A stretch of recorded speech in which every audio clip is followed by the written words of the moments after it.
Le procès de Khalifa Ababacar Sall a fond la caisse. Caisse d'avance ou fonds politique, c'est la question, la seule qui vaille. Le juge Malick Lamotte et ses assesseurs rendront un verdict qui fera forcément jurisprudence. Leur jugement fera date. Il nous édifiera enfin sur l'usage qu'on peut et ou ne peut pas faire de la caisse ou des caisses mises à la disposition du maire de la ville de Dakar. On peut le parier, rien ne sera plus comme avant après la décision qui sera rendue dans les prochaines semaines. Coupable ou innocent, Khalifa Ababacar Sall joue son avenir politique. S'il est vrai que le chemin de la prison mène souvent au palais, une condamnation de l'ordonnateur du budget de la capitale pour blanchiment de capitaux, détournement de fonds publics, escroquerie, faux et usage de faux, une éventuelle condamnation si infamante pour un homme politique de sa trempe pourrait l'éloigner définitivement du fauteuil présidentiel. À l'opposé, seconde hypothèse, une relaxe pure et simple pourrait lui ouvrir grandement les grilles du palais. Si l'affaire dite de la caisse d'avance n'est pas politique, le maire Sall est convaincu du contraire, l'enjeu de son procès et de ses co-prévenus, il faut l'avouer, est lui très politique. C'est pour cela que la sentence du juge Lamotte est épiée et attendue par les acteurs politiques, plus particulièrement ceux aux ambitions présidentielles déjà connues.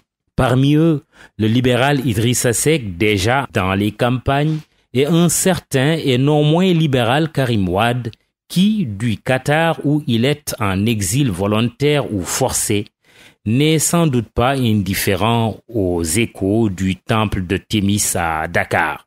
La présidentielle de 2019 s'annonce être une lutte fratricide entre les trois mousquetaires qui vivaient sous le parapluie du pater Abdoulaye Wade dans le rôle de d'Artagnan, aux autres prétendant d'empêcher la tripolarisation libéralo-libérale qui s'annonce. Les trois anciens frères de la famille libérale, Athos, Porthos et Aramis, sont incarnés ici par le président Macky Sall, l'ancien premier ministre Idrissa Seck et l'ancien ministre Karim Wade, si tant est que ce dernier puisse rentrer et se présenter. Le sang va gicler. Mais pour vous rassurer, c'est le Sénégal qui a peur, sinon il n'y a rien. Le président de la République Macky Sall a du poisson sur la planche en Mauritanie. Mais l'hôte du jour de l'homme fort de Nouakchott n'a pas que du poisson à pêcher avec le voisin de l'autre rive. Il a également du gaz à forer. Cette ressource naturelle que le Sénégal et la Mauritanie ont en commun et ne pourront exploiter que dans une relation apaisée. Sans quoi, il risque d'y avoir de l'eau dans le gaz. Le chef de l'État a dû saisir le double enjeu de l'heure. Il a aussi dû se faire violence pour se rendre à Nouakchott sans attendre que ce soit logiquement son homologue mauritanien qui le fasse en premier.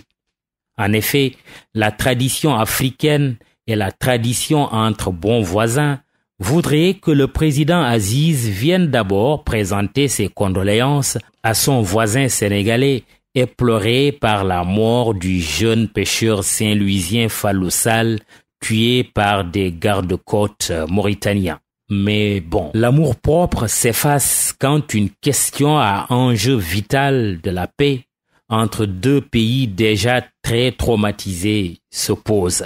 Et la paix n'a pas de prix.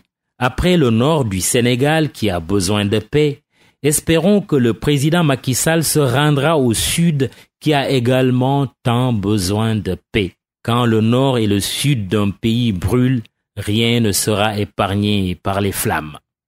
Sans être un adepte de la Macron-mania, reconnaissons pour une fois que le bon exemple vient du jeune président français. Loin de préconiser une solution importée, genre la mention de la Corse dans la Constitution française, la visite de 48 heures en Corse du président Emmanuel Macron, fraîchement rentré de Dakar, devrait cependant inspirer son hôte sénégalais de la semaine dernière. Le pays de Marianne a sa Corse et le pays de la Teranga a sa Casamance. Un C en commun et toute proportion gardée, une problématique séparatiste commune. Un séjour casamancé de notre président accompagné d'une volonté politique encore plus forte en vue d'une solution définitive de la crise ne peut qu'être la bienvenue, surtout après la tuerie de Boffa. Et la Casamance, qui souffre depuis près de 36 ans, a besoin d'un soutien moral présidentiel au travers d'une visite du chef de l'État. L'émotion provoquée par le carnage de la forêt de Boffa-Bayotte et le consensus quasi national sur la question casamançaise sont un contexte favorable. Il faut battre le fer pendant qu'il est encore chaud.